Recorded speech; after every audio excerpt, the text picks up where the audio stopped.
And we're live. All right. Thanks for joining us, everybody. I'm here from Jude from Flamingo, founder and CEO, president of Flamingo. I'm really happy to have you here today. We had a chance to catch up at AIM. That was super exciting. I know I saw you a bunch at RetCon and with your interview booth. I thought that was one of the best moves I've seen in a long time for a conference setup. That was really cool. You guys did a good job there. Well thought through. And then we're here to get to hell yes. And so one of the exciting things about this space is that Flamingo's in is that obviously the resident experience is becoming really heightened, and the kind of residents you bring in and how they go through the whole initial first impressions of the building and organization and how you work is so important. And Flamingo is really leading the market in that space and certainly leading the conversation. As we get to talking to getting hell yes, people who are listening for the first time or maybe on the podcast, this conversation is about the getting to hell yes buyer. And the getting to hell yes buyer and the buyer's journey is someone who has already prioritized a problem to be solved. And one of the things that we talked about at AIM and everyone's kind of like acknowledging is that the age of persuasion is long gone beyond us. Many times the buyer has a better perspective on the problem that they're solving than we've tried to solve. They've looked at our websites. They've thought about who we are. They often come in already ready to go. I think we chatted about an example, or at least at AIM, I talked about an example where a buyer came in and knew exactly what they wanted to do. And it was just like pricing. And so like, if you can jump right to that conversation, it's really effective for everyone's time. So that's kind of what we want to hammer in on as we kind of close out the conversation. They may not know about the way that we solve the problem, but they know how to articulate their problem. And so that's things that we want to kind of angle in on. This is brought to you by IRCX. As always, IRCX is AI remote maintenance software for property management business, saving trips and triage. So you can see it, you can solve it, you can close it, solving all those work order problems that persist in life, and helping you solve these problems a whole lot faster. So Jude, to you, hand the ball to you to get things going and then kick us off. A little bit of a background, and then what's the problem you guys solve at Flamingo? We'll go from there. Yeah, so thank you for having me on this. I am excited to talk through what we do. So I'm Jude, and I am the founder and CEO of Flamingo. So for those of you that do not know Flamingo or maybe know a little bit about us, Flamingo is a resident retention platform.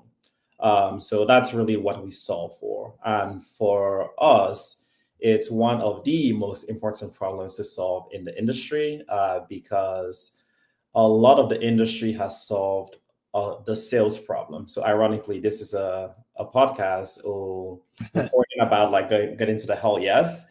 I feel like in the apartment industry, most companies have really done an amazing job solving the hell yes for the resident and leasing cycle. So they have invested all these tools, whether it's leasing AI tools or whether it's websites or whether it's actually hiring like a bunch of like leasing agents to having really sophisticated metrics to manage the sales cycle. So for the industry, they have really done an amazing job and have become really sophisticated when it comes to solving the sales problem. Mm-hmm. But when it comes to the retention side, the same level of investment really hasn't happened. So well, I would argue that's for. Therein lies the gap. Mm-hmm. Like a hell yes buyer doesn't churn as much. Yep. Right. And so like, how do we keep that going? You know, because the retention piece is such an important, well, you're right. It's such a big gap right now. The whole, like who owns it, who's accountable for it, who gets fired when that happens, when it doesn't go right. It's all jump ball. Yeah. And that's a lot of what we see and a lot of Flamingo's data. This is really where we kind of hampered in on what we wanted to solve for. So as a quick context for Flamingo, how Flamingo got started is really as a services business. So we always knew we wanted to do like go into the software side. But where we started was providing like fitness classes and events to apartments. And as the company grew, we realized that we needed to have some way to show ROI. So the first step was to actually collect like RSVPs. So that's simply. So we asked some of our customers, like, hey, you guys are spending all this money on Flamingo every month. Do you have a way that your residents could like sign up for those classes or for those events? And a lot of times they were like, no, we don't really have one. So we added a really basic resident app. So residents could use that app to sign up for the classes or the events. And then we started getting a lot of questions from residents about the classes, about the events. So we added like a really basic FAQ to the app. And when we did, that cut down on the number of questions that we got. And a few of our customers were like, oh, can we also add our resident guides to your app? And that's kind of where the information clicked in my mind. And then spent about 4 months where I went to every single apartment in Chicago to talk to the property managers, the leasing teams, the residents to really understand how they work on a day-to-day basis. And from there, really got to understand workflows, the things that they struggle with, and then really came to realize that, especially after a lot of conversations with residents, that the biggest thing really lied in retention, or the biggest opportunity really lied in retention. And that's where we've really focused the last almost decade. Yeah. And the retention problem's unique in that there's a number of different experiences that influence the retention. Mhm. And it's Yeah. not necessarily held by a single person or even function. So Correct. how does Flamingo affect the retention metrics differently than the other like than the kind of like the conventional approach to solving the problem? Yeah, really good question. So we have this name or thing that we call retention leak. So retention leak is essentially all the things that happen that that gets a resident to not want to renew or to leave. So to your point, it is owned by a lot of people and it happens all along the resident journey. Yeah. So let's even start at the very start. A resident comes to do a tour and that tour is completed. They talk to the leasing agent about all the things they like. They decide to sign a lease. And that resident moves in after signing their lease where during the leasing process, someone told them this is how much your rent is going to be, this is how much this is going to be. But they somehow forget to mention, like, oh, by the way, we have these 12 different fees that you have to pay. So you came to us where you said your budget was 2,000, but after all the additional fees, you are actually paying 2,500. That's the first area of retention leak where the resident is not actually getting what they thought they were getting. So they move in, and then maybe their first day of move in, the leasing agent that was supposed to help them get adjusted, so do their tour and everything, or do their inspection and other things, they are not available. So that resident doesn't get the right onboarding because a lot of things get like missed. So that's another area where the resident gets upset. They didn't get what they needed. The resident, I mean, just funny, just to kind of like, and maybe this will be a thread that you keep going on. Like, it's like that you keep adding on to, stacking onto.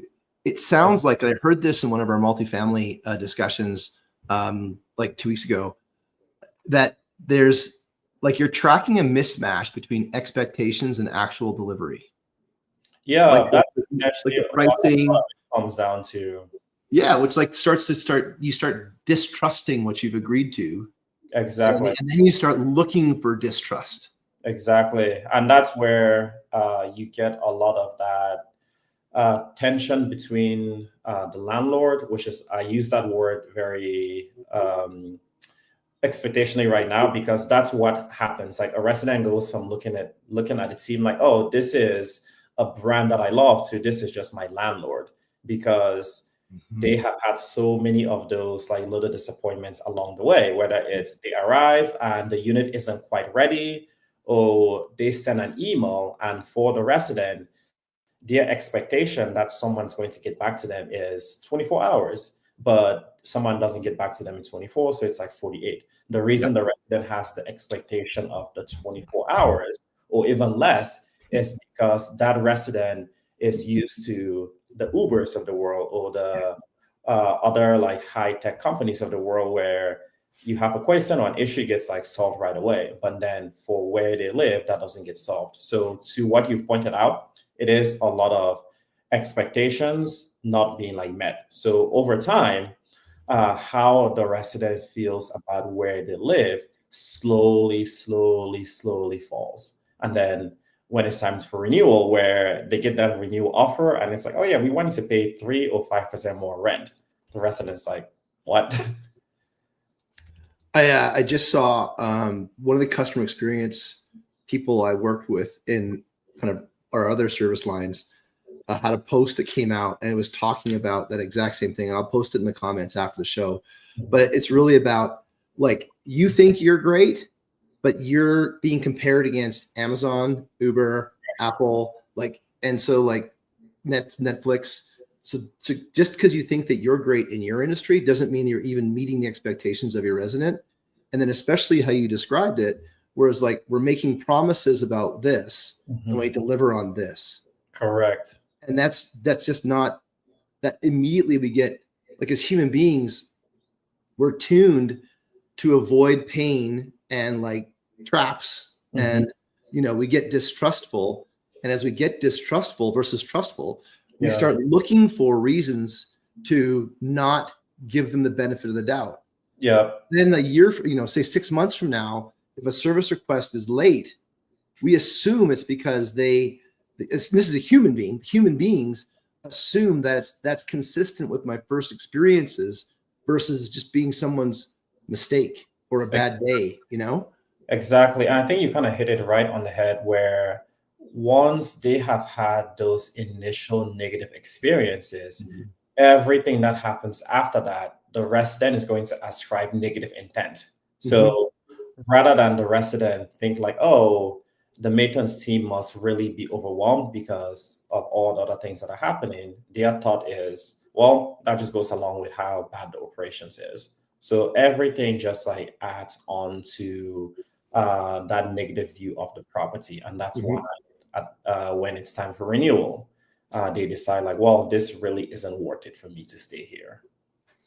How many data points in a year, like let's just say in an annual lease, how many data points are available to predict the the likeliness to renew for a resident?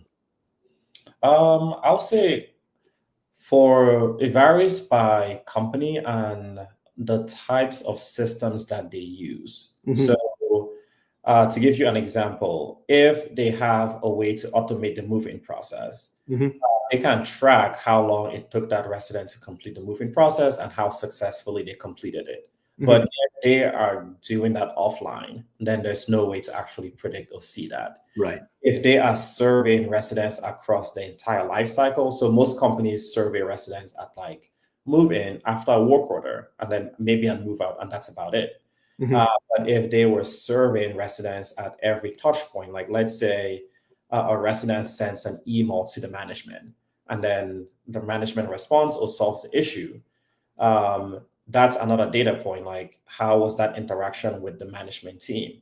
Most companies would track maintenance issues, but not actual staff and office issues. So the number of data points is really based on what the property has in place. For customers that utilize Flamingo, we track everything. So we track all interactions, we survey across the entire life cycle of the resident. We also look at indirect channels. So one of the things on Flamingo is we have a resident app. So the app is the single interface for what everything the resident does. So work orders, pet rent, and everything else. In the app, residents are also able to send messages to their neighbors, to the management team, and there's a bulletin board where they can connect with their neighbors. So within that bulletin board, we actually also read what residents write, and we use that as part of data points for how likely they are to renew. So if in the bulletin board, the resident is constantly complaining about management or about the issues they've come up, for most companies, they don't have that data. But for Flamingo, we read that and we tie that to the resident's like profile. So we know, okay, this person a lot of their posts are very negative. So that takes a few points off of their likeliness to renew. So they are, and then same thing too is someone using the amenities. Yeah. So we see that a resident moved in and they are using none of the amenities. Then it also tells us, okay, this person isn't really getting the value that Right. they are most likely paying for, because part of your rent involves the The rooftop, gym. fitness center, all those things. So if they're not actually using it, then they are paying more than they are actually benefiting from. So Yeah. there are dozens of data points to look at. It just comes down to what systems the property actually has in place. Very interesting.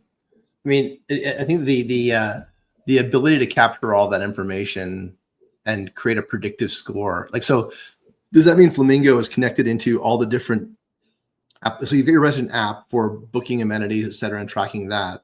But with respect to maintenance and leasing acquisition and customer acquisition, do you tie into those systems as well?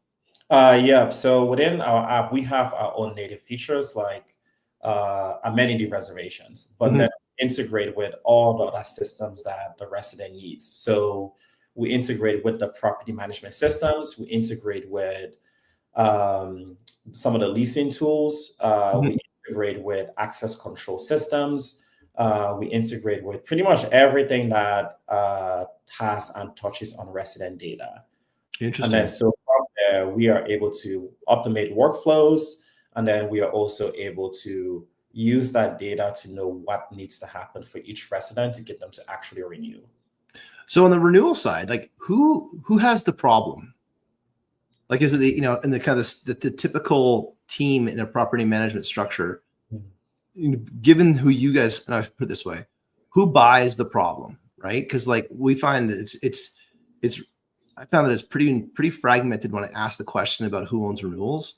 Mhm. And so, I mean, people are solving the problem and buying solutions like Flamingo, right? It's happening. So who do you find usually steps up and says, I've got a problem around renewals, or at least I want to have predictability around my renewals. So we're going to do something different. So what's that role?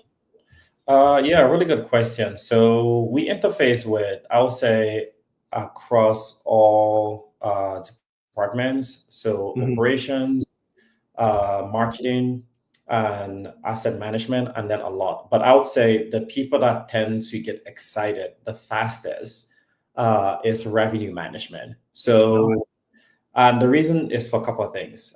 So, for some people that reach out to Flamingo, it might be a leasing agent that's like, I want to do a resident event. And we say, why do you want to do a resident event? They're like, well, we want to get engagement. Why do you want to get engagement? Because we want people to feel a strong sense of community. Why do you want a strong sense of community? Is because people want to stay. Oh, we want people to stay longer. So it always comes back to retention. The issue is that most companies think about it really far removed from Mhm. the actual like metric.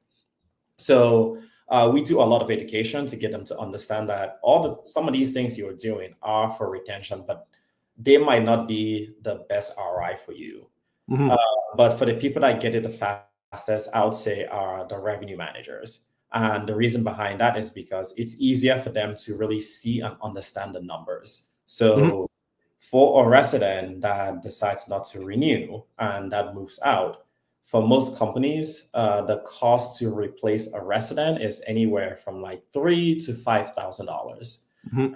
And if you look at cap rates and overall like NOI, that is almost $40,000 in value to Yeah, for sure. the property.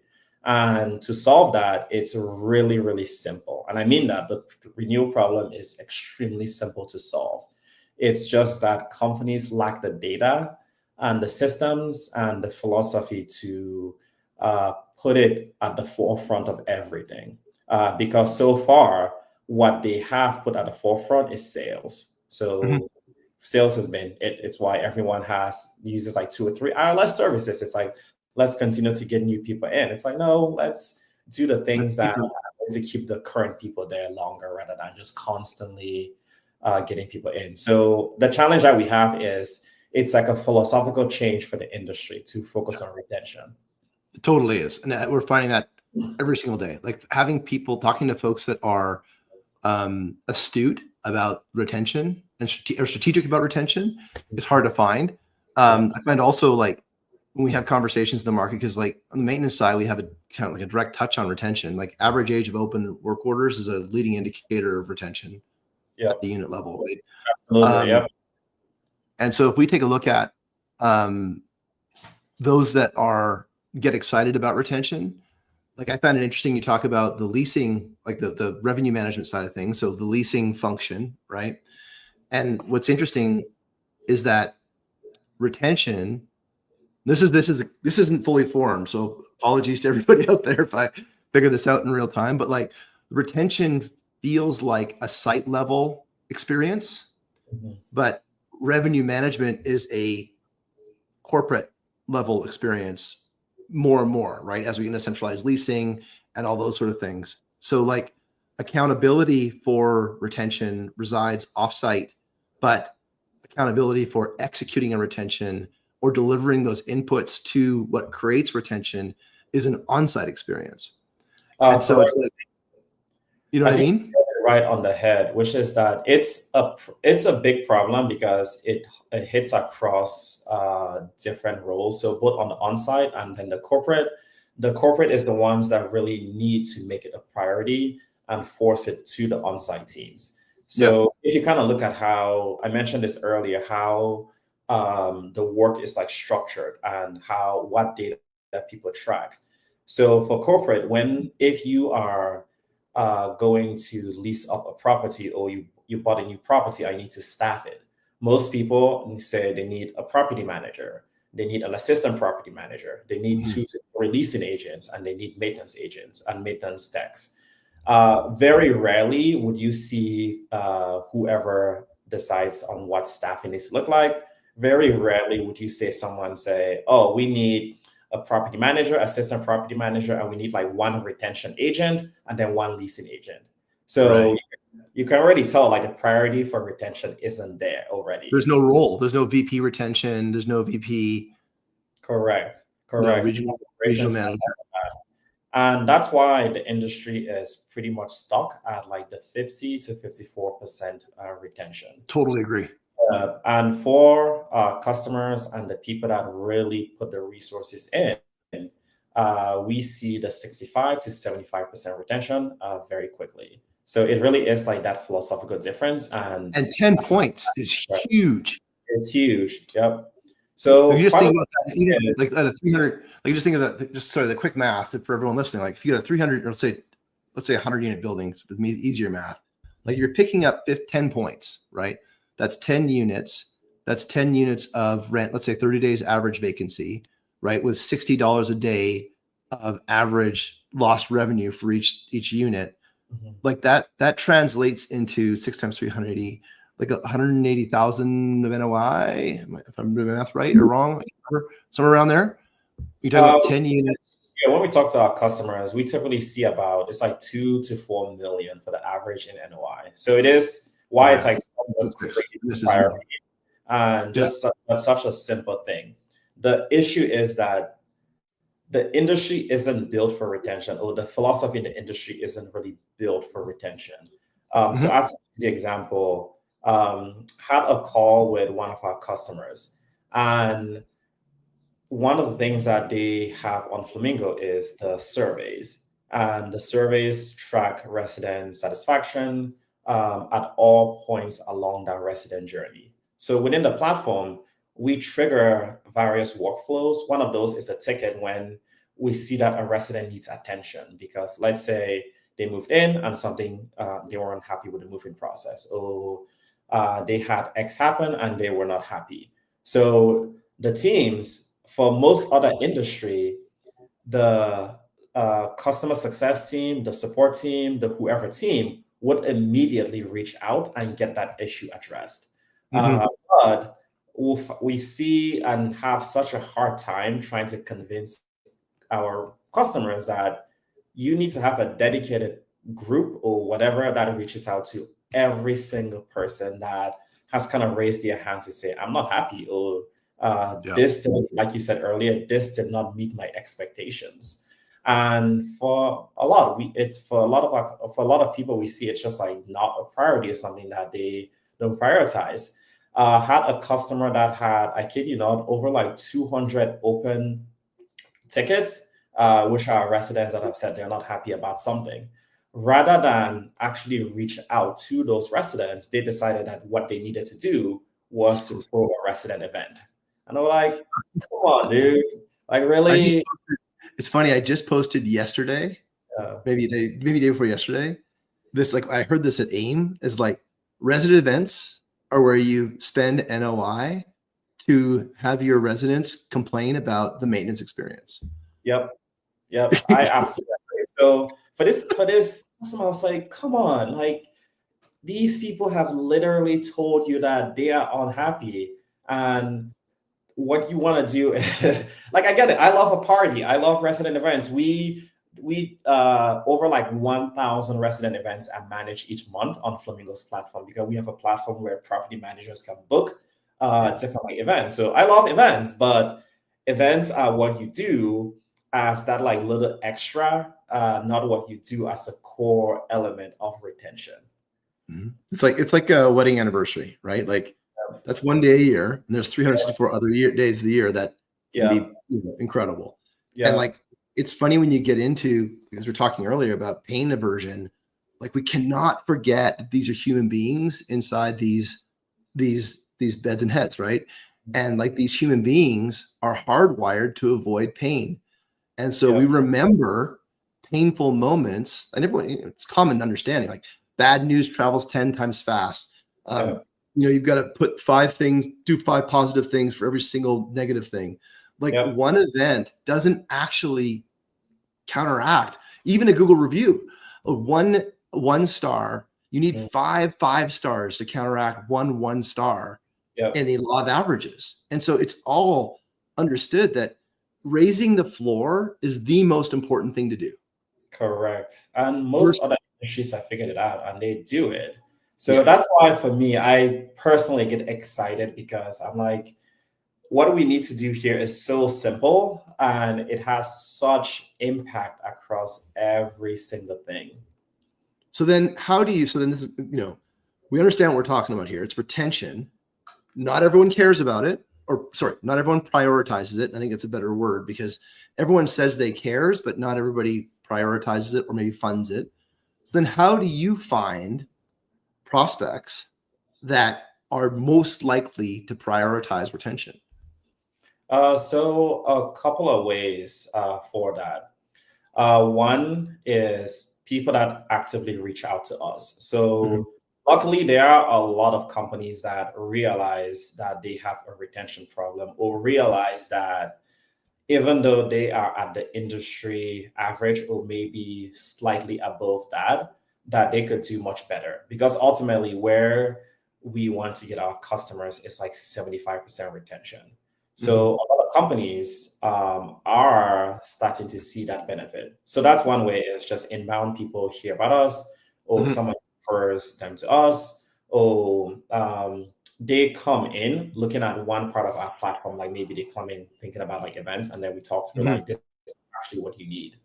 So that's one. And then two, we look at companies that give signals that they really care about their like retention. So it's a lot of it are companies that like REITs, they are companies that are long-term holds. So we focus a lot on companies whose business model is focused around like the long term. So they are not like going to develop, flip, and then sell it. It's the companies that are focused on that longer term brand and longer term relationship with your residents. So then is it more the owner than the manager that you focus on? We do both, but we definitely do focus more on the ownership groups. Yeah, which is faster sales, because they feel along, and so this is great. More than anything else, they see the pain much more quickly. Yeah, so this is outstanding. We're doing better than most of my calls.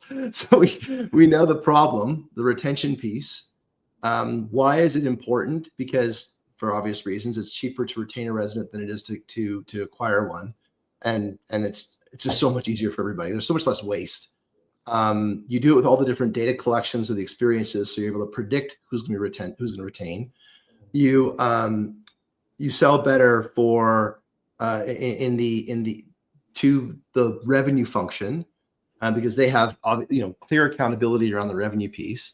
Owners are better than managers or faster than managers. Sell to both, but owners are faster than managers because they have the long-term hold, or owners that are in long-term hold have a better conversion rate because they care more. It's a more of a priority to them because that's their business. Money gets to them faster. They see the money actually gets in their pocket. So for like third-party managers, we still work with them, but they don't see it immediately because for the I feel the same thing. I feel the same thing. Much salient, correct. And the one thing that I'm finding interesting about that is that with the third-party business has grown by like 70% in the last couple of years. So there's less owners on the decision-making thing. And I'm curious to see how this is going to play out, because maybe it's a function of more owners came in the business, or maybe it's a function of more owners don't want to manage, or that managing is hard.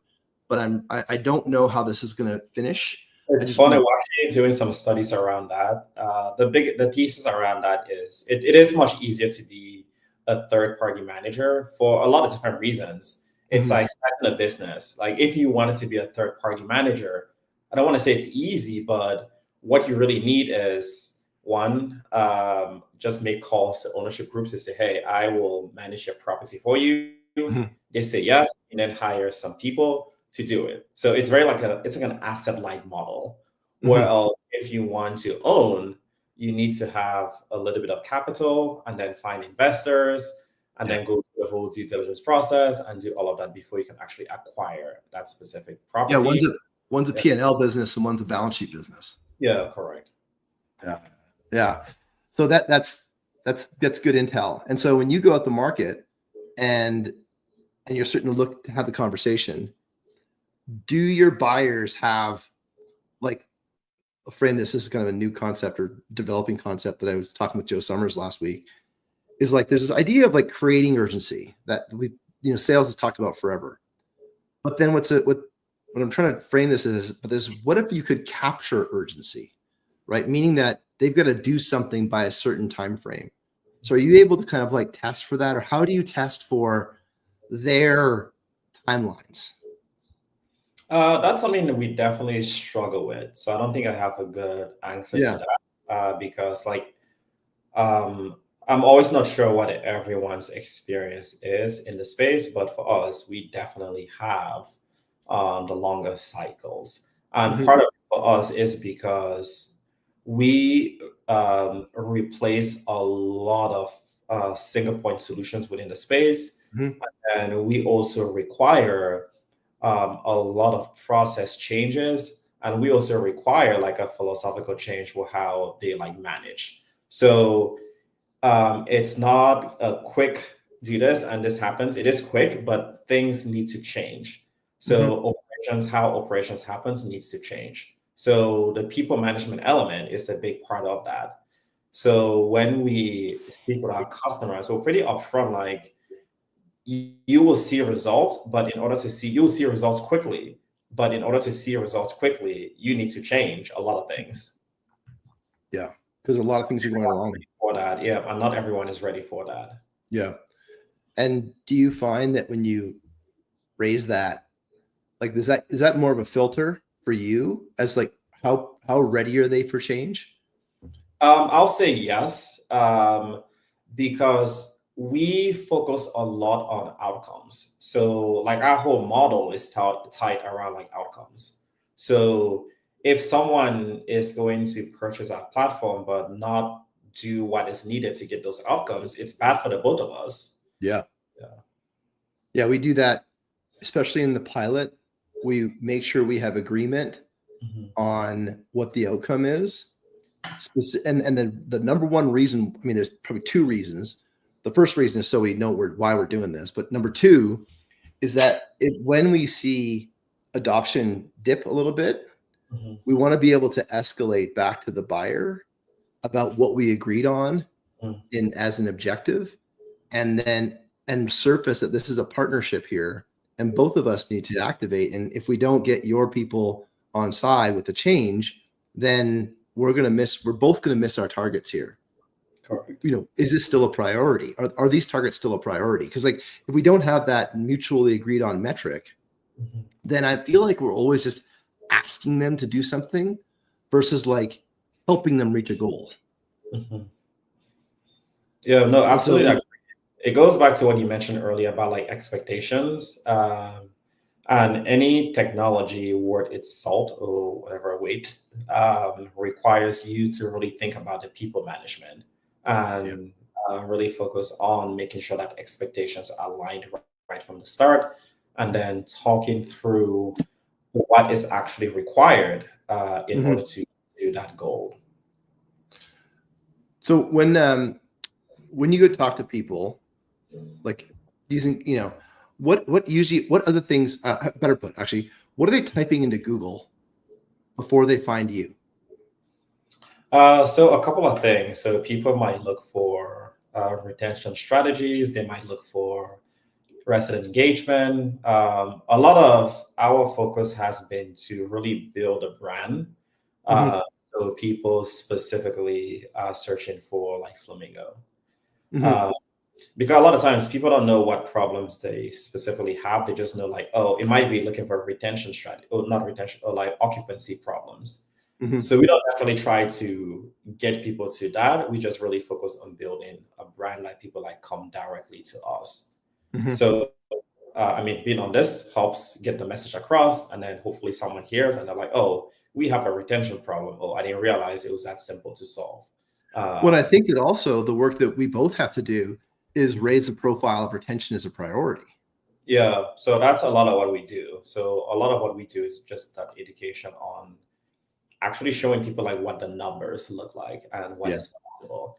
And also goes back to just what we spoke about, which is selecting customers that are willing to actually change, because it's much easier to when we are talking to someone new to say, hey, X% of our customers get to 65% retention or 70. If we have that conversation and we say, well, only like 10% get to that, it'll be like, well, it doesn't really look like it's successful. So we really have to work to make sure that outcomes are there, because for a lot of people, when we mention what we do, they don't believe it, because they're like, that doesn't seem possible. Like, how could you get us to 65 or 75% retention? Interesting. Yeah. No, they don't. They feel like it's like the 4-minute mile. Like it's like a barrier that can't be broken. Exactly what I was going to say. That's literally what I was going to say. It reminds me of Roger Bannister. Yeah. Where before he ran the 4-minute mile, no one had done it, and then he did it, and then in a few weeks, literally happened. I'm glad that you were thinking exactly. Australian. Yeah, there's a really good story about that. All the time. So we focus on Australian to show it. Yeah, he'd said that the Australian that subsequently beat Bannister said that he didn't believe it was beyond the realm of the human body. Then Bannister broke it because his coach believed he could. And then like 2 weeks later, the Australian, I think it was Australian or Swedish, I can't remember, but specifically, but he broke then the Bannister's record, but 2 weeks later, but no one remembers that guy. Yep. Right. Yep. It's like when I did it. So we view it exactly the same way. And that's a big example I use all the time for our team, that this is the challenge that we have, that people don't believe it's possible. Because if you have for 30 years had like 30%, or not 30, if you had like 50% retention, then someone coming to tell you like, oh, this could be 75, you'd be like, yeah, I'm sure you're right. I'll help I need to learn some lessons from you guys, because like we have remote maintenance. We tend to solve like 50% of tickets without a trip in like 8 minutes. Yeah. And people it's really hard to get them to believe it. And we have one customer that's at 68%. Yeah. Remote resolve, right? And like there's just no way. I can't even believe that as being humanly possible. And it is. It's completely possible. Yeah. And until they do it and prove it and commit to it, there's even some that want to do it to prove you wrong. I love that. You know what I mean?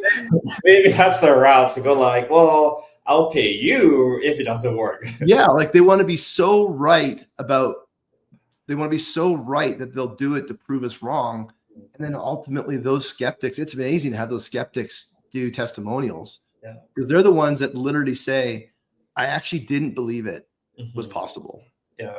And then now, like I can't imagine my life without your product or our It's just product. really goes back to what I was saying, which is really like picking customers, because we spend so much time to make sure that our customers get the results, because it takes just a few misses where we now have our, for me, I don't want to get our data like messed up. Like I view our customer metrics, so the success that they get, as our own like personal metrics. So Well, you have to if be we in have your renewal. yeah. Yeah, you're in the renewal business, so your renewal numbers have to be Yeah, thick, I right? hate to be like, well, yeah, only certain customers are able to do it. It just doesn't come up as like, yep, 99% get the Yeah. result that they are coming after. Which is interesting, because it gets into the I just talked this a couple shows ago, this concept that as sellers, we need to think like we're a buyer as well. Meaning that we need to be deliberate about the kind of customer we want to attract. Because to what you were saying earlier, or we can't lead a horse, we can lead a horse to water, but we can't make him drink. Yeah. That's the truth about people, is that if they're not seeking change, if they're not actively looking to solve a problem, they're going to be less likely to be a successful customer. And so all that energy that goes into conversion and all that energy that goes into standing them up and onboarding them is lost if they don't feel the pain to change. Yep. It's funny, one of my favorite customers of ours, the owner is directly involved. So they use a third party manager, but the owner literally logs into Flamingo. He's looking at everything that's happened. And he came to us because for him, it was just an issue that he's had in his mind for such a long time.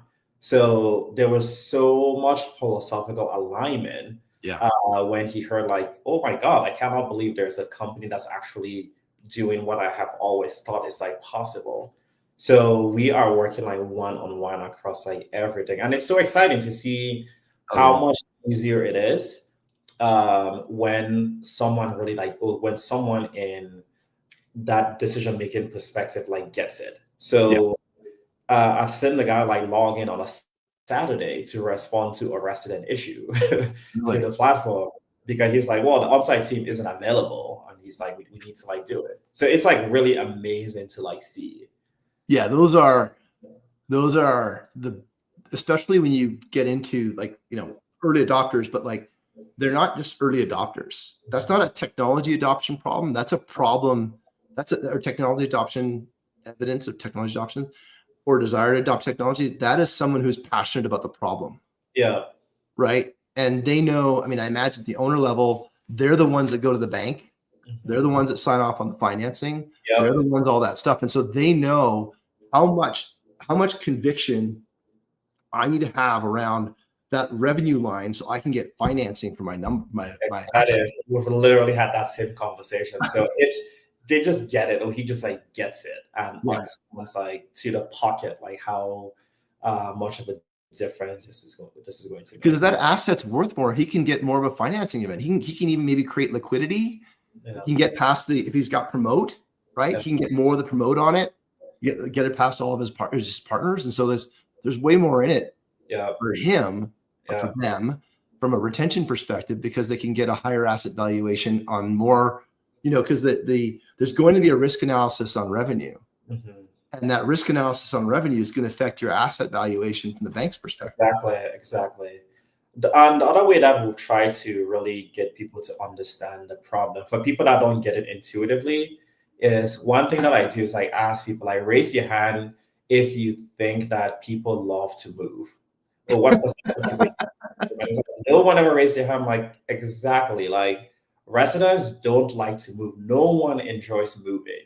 People move when there's such a problem that they're like, I'm going to go through that crazy amount of work and just heartache just to get out of this situation. They're leaving pain. They're consciously avoiding pain. Yeah. And I think that what's interesting about like the resident experience is that if you're feeling pain on a day-to-day, you are constantly reminded about the decision you made to lease that unit. Mhm. And that reminder of a bad decision gnaws at you. It's not like you can avoid it. You have to walk through it every day. You may have to walk through and live with the broken dishwasher or the whatever that's not working, or the something that's the messy, the stain outside the building, or all that. Mhm. And that constant reaffirmation of the bad decision you make grinds at people. Yeah. It's like a drip Chinese, the water torture. I'll watch my language. But so when you guys go out there and they've articulated they're trying to find renewal, and we talked about one solution that's commonly considered is resident events. Mhm. What other solutions do they consider when they're thinking about solving a retention problem?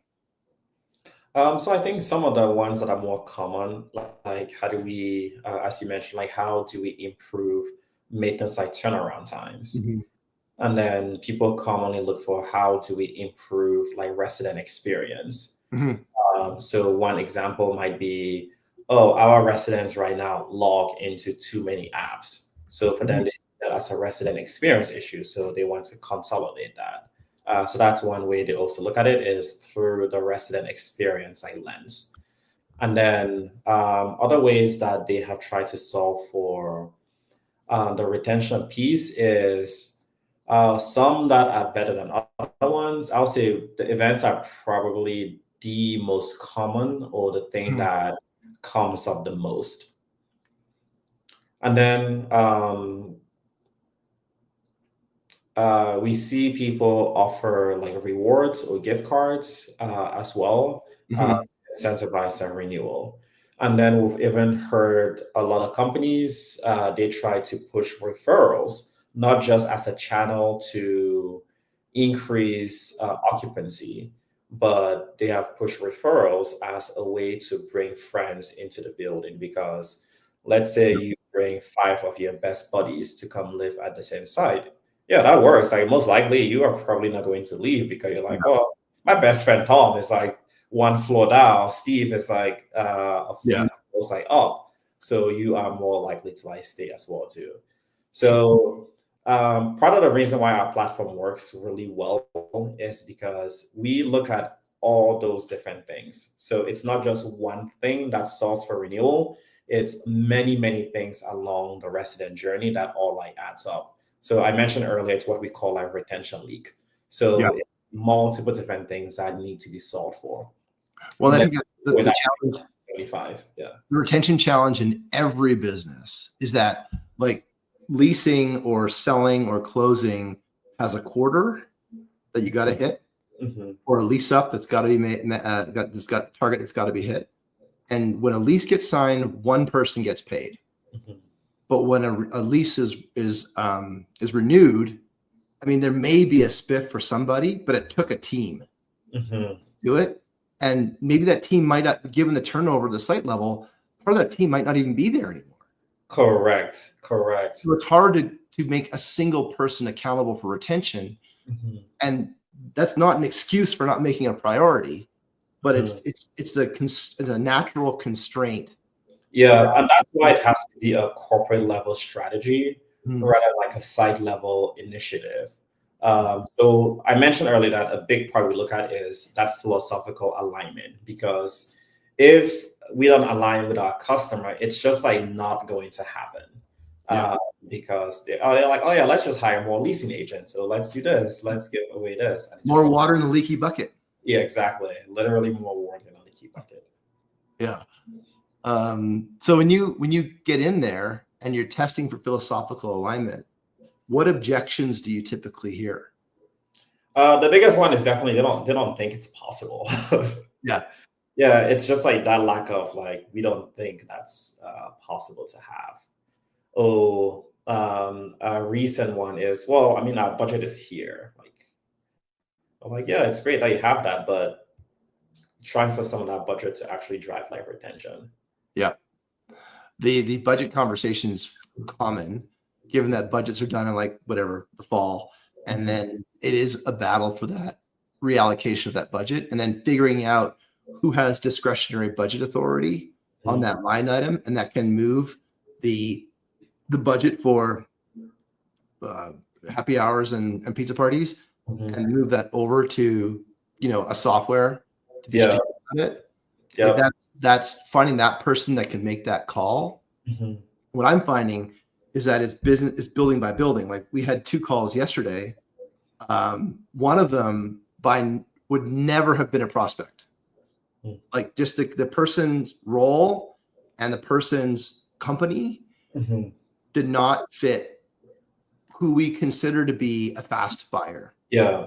But this person has a direct line to the ownership group, and they make decisions together.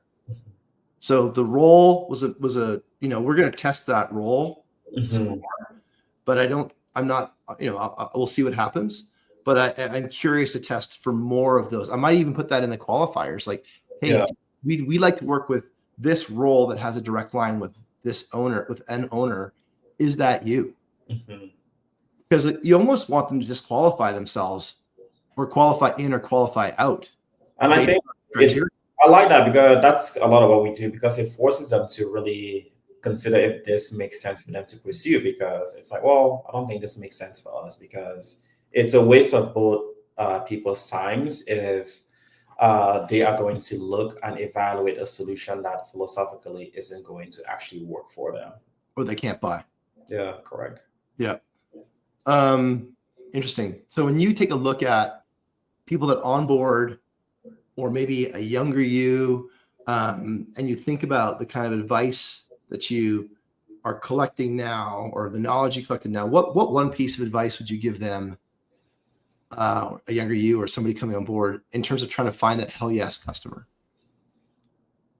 I think really narrow down on the one metric that is your North Star. So it's absolutely that retention. So it's forced us to really align on everything. That includes like the product that we're building, to how we present that to customers. Because if we go through demos or go through whatever, where we focus on 1,000 different things, and for the customer, it just creates a sense of confusion. But if we focus in on that one thing where we can show this is what it's going to do for you, and it turns out that's something that they believe in, then it's just like much easier. Then that's where the details can like come.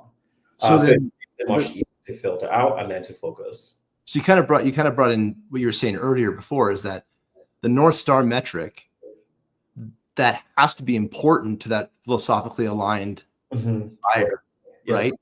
Because if they care about, if they get paid on leases signed and new leases signed, I mean, they're naturally not going to be philosophically aligned. Exactly. Right.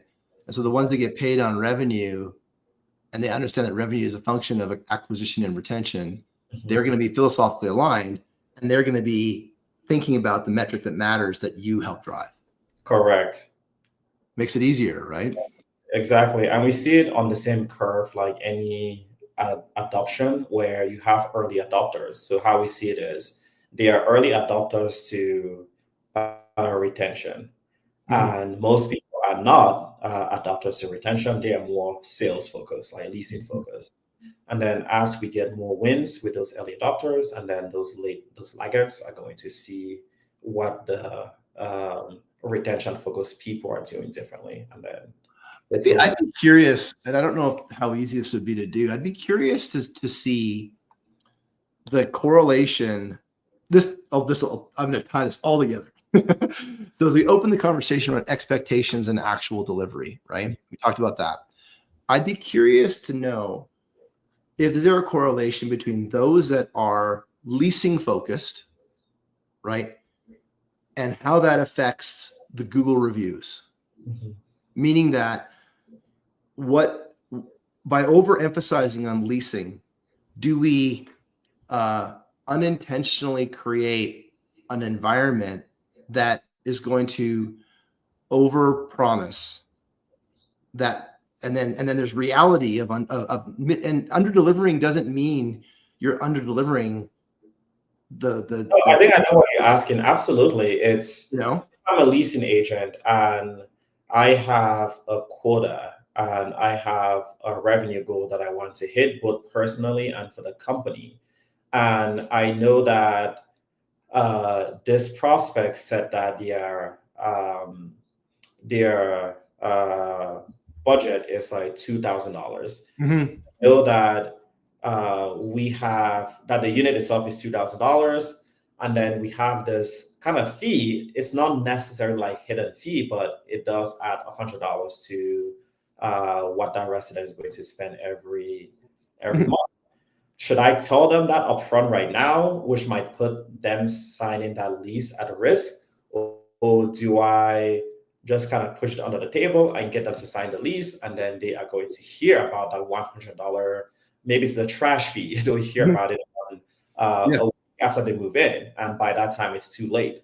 So for that leasing agent, everything that's set up is for them to hide that fact. Yeah. So then the resident moves in, and then they get like pissed, and then a year later they're like, I'm not going to renew. Like my budget was $2,500. You guys lied to me. I'm actually paying $2,600. So a retention focused organization, it would be, let's make sure that we are fully aligned with that resident, so they know that they are actually going to be paid $2,600. They have everything's aligned, so they know. And then when the resident signs that, they are not going to get any unhappy surprises. And they are going to be more likely to stay. So yeah, it does require a lot of changes in how things are done. And I think it is true that for leasing focused organizations, it might not really be there.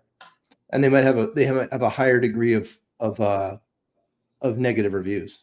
Yeah, absolutely. And I posted one example, I think maybe 2 months ago or so, where a resident, after she moved out, she left a very detailed negative review.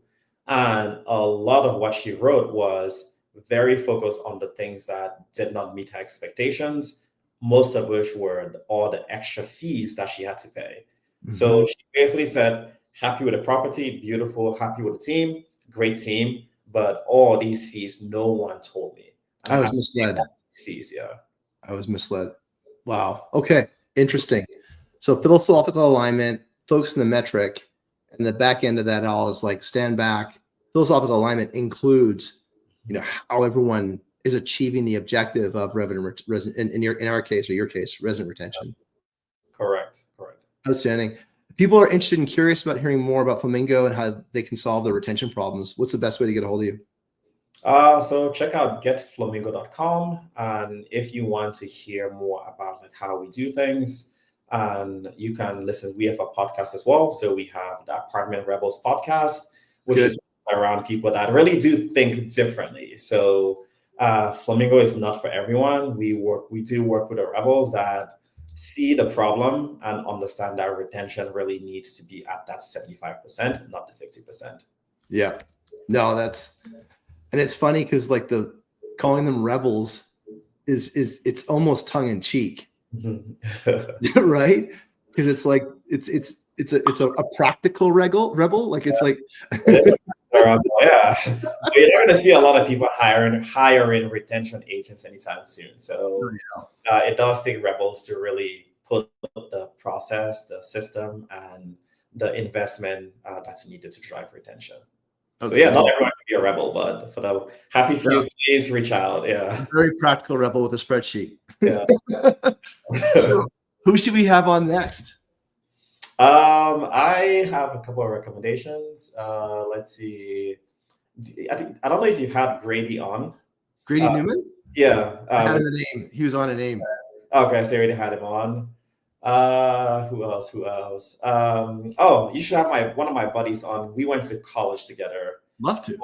Yeah, so Casey, he works with Whale. Okay. So they are trying to change the game on deposits. On deposits. Cool. What's his last name? I'll mispronounce that, but Hendren. I'll send that over to you. Okay, cool. Casey. We'll get it. That's awesome, man. Appreciate it. Thanks for everything today. I think that I like the conversation on retention is especially important these days, especially as we're looking at like just the formula of of the cap rate and the risk adjusted cap rate, right? Like that's a whole concept that didn't really exist before. And so the risk adjusted discounting your cap rate because you've got fluctuations, you've got risk adjusted revenue is something people are dealing with these days. If you're listening to this not live, add some comments to the chat, and Jude and I both get that, get notifications and can jump in and answer questions. If you listen to the podcast, obviously comment, add notes, whatever you'd like, and comment, subscribe if you're on whatever your platform you're listening on. Is always valuable for the show and helps us keep going. Jude, I really appreciate the conversation today. It was great seeing you at AIM, having the conversation there first and kind of kicking off. I love your origin story around the tracking return on time. Yeah. Where we are today. 10 years has been awesome. So thank you, buddy. Good seeing you. Are you going to Apartmentalize? Yeah, I'll be there. You'll be there? All right. I'll see you there too as well. All right. Take care. Bye. Thanks, everyone. Bye-bye. Peace. And we're out.